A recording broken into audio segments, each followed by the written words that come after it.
오늘 우리에게 주신 하나님의 말씀은 출애굽기 17장 1절에서 7절까지의 말씀입니다.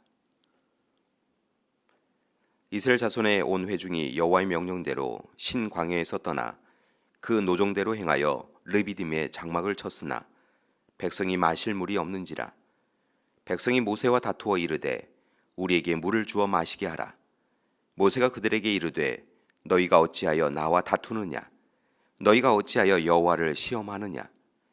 거기서 백성이 목이 말라 물을 찾으매 그들이 모세에게 대하여 원망하여 이르되 당신이 어찌하여 우리를 애굽에서 인도해 내어서 우리와 우리 자녀와 우리 가축이 목말라 죽게 하느냐? 모세가 여호와께 부르짖어 이르되 내가 이 백성에게 어떻게 하리이까? 그들이 조금 있으면 내게 돌을 던지겠나이다. 여호와께서 모세에게 이르시되 백성 앞을 지나서 이스라엘 장로들을 데리고 나일강을 치던 네 지팡이를 손에 잡고 가라. 내가 호렙산에 있는 그 반석 위 거기서 내 앞에 서리니 너는 그 반석을 치라. 그것에서 물이 나오리니 백성이 마시리라. 모세가 이스라엘 장로들의 목전에서 그대로 행하니라. 그가 그곳 이름을 마사 또는 무리바라 불렀으니 이는 이스라엘 자손이 다투었으며 또는 그들이 여호와를 시험하여 이르기를 여호와께서 우리 중에 계신가 안 계신가 하였음이더라. 아멘. 출애굽한 백성은 하나님의 은혜로 홍해를 건너서 안전하게 광야길로 들어섭니다. 이스라엘 백성들은 자신들을 애굽에서 구해 주신 하나님, 홍해를 건너게 하신 하나님께 감사 기도를 드립니다. 그런데 안타깝게도 그들의 감사는 단지 3일 만에 끝이 났습니다. 출애굽기 15장을 보면 백성들이 수르 광야로 접어든 지 사흘이 되자 여기저기에서 불평이 쏟아지기 시작합니다. 그것은 바로 먹을 물이 부족하였기 때문이었습니다. 애굽에서 가지고 온 물은 이미 동이 나 버렸고 한두 명 먹을 물도 아니고 몇백만 명이 먹을 물이 적은 양은 아니었기 때문입니다. 그래서 그들은 여기서 우리를 목말라 죽게 만드는구나 라고 하며 불평합니다. 그들을 광야로 이끈 모세도 그리고 하나님도 원망의 대상이었습니다. 그들을 구원하시고 인도해 주신 하나님을 향한 감사와 찬양은 사라져 버렸습니다. 그 가운데 그들이 얼마 후에 마라에서 물을 발견합니다. 그래서 일행 중 앞선 이들이 목마름을 이제 해결할 수 있다라고 환호성을 올렸습니다. 그런데 기쁜 마음에 물을 한 모금 먹다가 그만 다 뱉어버리고 말았습니다. 물이 너무 써서 도저히 먹을 수 없었기 때문입니다. 사람들은 있으나 마나한 물을 가리키며 다시 그리고 더욱 심각하게 모세를 원망합니다. 이에 모세는 하나님께 부르짖어 기도합니다. 그리고 하나님은 모세에게 한 나무를 가리키시며 물에 던지도록 하십니다. 그러자 쓴 물이 달게 변하는 놀라운 역사가 일어납니다. 그리고 백성들은 하나님의 도우심, 그 위대하심을 찬양하며 기쁨으로 단물을 마셨습니다. 그러나 그들의 이 찬양은 또한 오래가지 못합니다.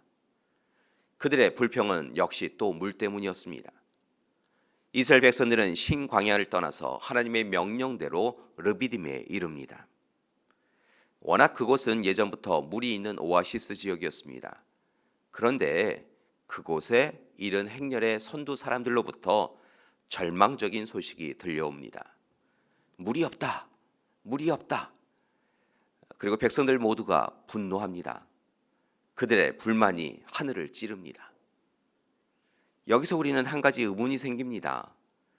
전능하신 하나님은 이스라엘 백성들에게 만나를 내리시고 메추라기를 떨어뜨리시고 구름 기둥과 불 기둥으로 인도하신 분이시지 않습니까? 왜 하나님은 쉽게 물을 허락하지 않으시고 이렇게 매번 시험에 들게 하셨을까요? 여기서 우리는 출애굽기 15장 26절 말씀을 눈여겨볼 필요가 있습니다. 26절은 마라의 사건, 쓴물을 단물로 바꾼 사건 이후 주신 말씀인데 이렇게 말씀하십니다. 너희가 너희 하나님 나 여호와의 말을 들어 순종하고 내가 보기에 의를 행하여 내 계명에 귀를 기울이며 내 모든 규례를 지키면 내가 애굽 사람에게 내린 모든 질병 중 하나도 너희에게 내리지 아니하리라. 그런 점에서 출애굽 시기 물은 말씀과 규례를 순종하였는지에 따라 풍족하게 주어지기도 하고 부족하기도 하였던 것입니다. 즉 물은 그들의 신앙의 바로미터가 되고 있었다는 것이지요. 출애굽 전 애굽의 바로가 하나님의 말씀에 순종하지 않자 하나님은 그들에게 재앙을 내리십니다. 그 중에 하나가 바로 물이 피가 되는 사건과 물에서 개구리떼가 올라오는 사건이었습니다. 애굽은 나일강을 통하여 풍요로운 삶을 살아갈 수 있었습니다. 그런데 하나님의 말씀에 순종하지 않자 물이 피로 변하는 사건이 일어났던 것이지요. 생명의 강이 죽음의 강으로 바뀌었습니다. 고기가 죽고 악취가 나고 사람들이 마실 수 없었습니다. 두 번째 재앙도 나일강에서 시작되었는데 애굽 전체가 개구리떼로 뒤덮인 사건이었지요. 애굽인들이 하나님의 말씀을 가볍게 여겼을 때 그들은 그렇게 징계를 받았던 것입니다. 그런데 오늘 이 출애굽 전 하나님이 애굽을 어떻게 징계하셨는지를 보았던 이스라엘 백성들이 어리석게도 애굽인들과 똑같이 말씀과 규례보다는 자신들의 기준과 방식을 의지하고 있음을 봅니다. 그렇기에 이스라엘 백성들은 그들 또한 물의 징계를 받고 있는 것입니다. 그것이 바로 쓴물 사건과 말라버린 물의 사건이었던 것이지요. 하나님은 말씀에 순종하지 않는 애굽을 치셨듯 말씀에 순종하지 아니하는 이스라엘에게도 경고하고 계신 것입니다. 그러나 어리석은 이스라엘 백성들은 르비딤을 단지 불신앙의 장소로 계속하여 만들어 버립니다.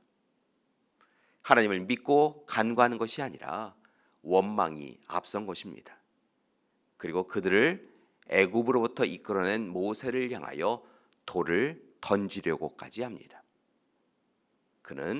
그들은 하나님의 신실하심과 돌보심마저 의심합니다.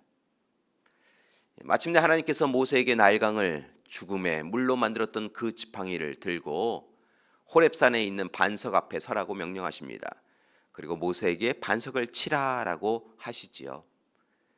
성경에 나오지 않지만 흙먼지 가득한 반석을 치며 물이 날 것이다 라고 하였을 때 많은 사람이 도대체 무슨 이야기를 하느냐라고 하며 믿지 않았을 것입니다. 어리석은 일처럼 보였을 것입니다. 그러나 모세가 하나님의 말씀에 순종하여 반석을 치자 물이 터져 나옵니다. 그리고 그 물이 흘러서 많은 이스라엘 백성들이 비로소 물을 마실 수 있게 됩니다. 교회 여러분, 우리가 사는 이 세상도 어찌 보면 참 갈증 나는 세상입니다. 요즘 참 목마른 시대입니다. 물을 마셔도 해결되지 않는 갈증이 우리를 계속하여 힘들게 만들고 있습니다. 오늘 하나님은 그렇게 목마른 우리에게 목마름을 해결할 수 있는 방법을 제안하십니다. 교회 여러분, 목마름이 다가오면 더욱 힘써서 하나님을 바라보시기 바랍니다. 그리고 하나님의 약속의 말씀을 붙잡으시기 바랍니다. 그리고 문제보다 크신 하나님을 바라보며 힘써서 기도하시기 바랍니다. 하나님을 의지하고 의뢰하시며 모든 삶의 문제를 맡기시기 바랍니다. 그때 하나님께서 하나님을 바라보는 우리를 기뻐하시고 우리에게도 반석에서 물이 나오는 놀라운 은혜를 베풀어 주실 것입니다. 우리와 함께 하시는 하나님의 은혜가 오늘 하루 온종일 우리 믿음의 가족들과 함께 하시기를 기도합니다. 그래서 하나님이 주시는 귀한 영원한 생명샘물 마시는 우리 귀한 믿음의 가족들 되시기를 간절히 기도드립니다. 함께 기도하시겠습니다. 사랑의 하나님, 목마름의 시대입니다. 그런데 오늘 말씀을 찬찬히 묵상해 보니 이 목마름은 물이 없어서가 아니라 우리가 하나님의 말씀에 불순종하였기에 목마름의 시대를 경험하고 있음을 깨닫습니다. 하나님, 어리석었던 이스라엘 백성들의 길을 따르지 않게 하여 주시옵소서. 이 시간 더욱 힘써서 하나님의 말씀, 그 말씀을 온전히 순종하며 하나님의 뜻이 우리에게 이루어지기를 간구하고 기도하는 우리 되게 하여 주시옵소서. 그리하여 하나님이 주시는 동행과 돌보심의 은혜를 누리는 우리 믿음의 가족들 될 수 있도록 도와주시옵소서. 이제는 우리 주 예수 그리스도의 은혜와 하나님의 사랑하심과 성령님의 이끄시고 함께 하시는 귀한 역사가 오늘 이 시간 더욱 힘써서 하나님의 말씀에 순종하며 하나님 뜻대로 살아가기로 작정하는 우리 믿음의 가족들 위해 지금부터 영원토록 함께 하시기를 간절히 축원하옵나이다. 아멘.